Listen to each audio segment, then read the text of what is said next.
ಸ್ಥಾನ ಬೆಲೆಗಳು ಯಾವ ರೀತಿ ಮಾಡಬೇಕು ಅನ್ನೋದನ್ನ ಬಿಲೆಗಳ ಮುಖಾಂತರ ನೋಡ್ರಿ. ಹಿಂಗೆಲ್ಲರೂ ಸಾವಕಾಶ ಹಾಕ್ರಿ.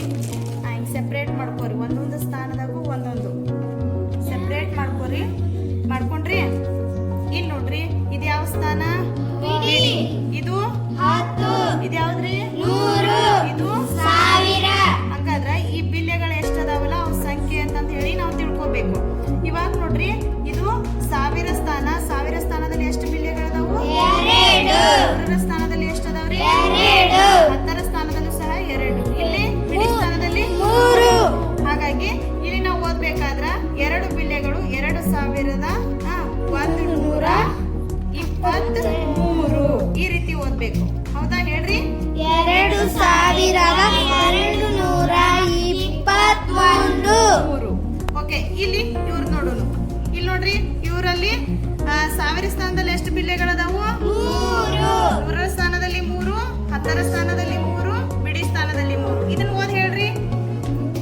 3321.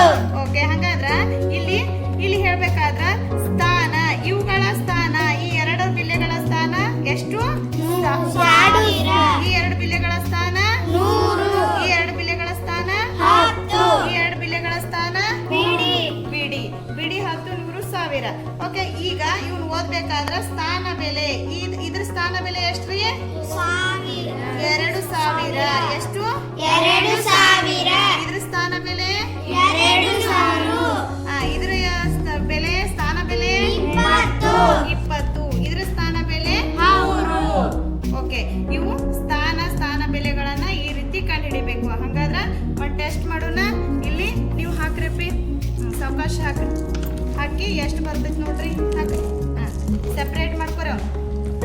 ಈಗ ನೀವು ಓದ್ಬೇಕ್ರಿ. ಸೆಪ್ರೇಟ್ ಮಾಡ್ಕೊಂಡ್ರಿ. 2223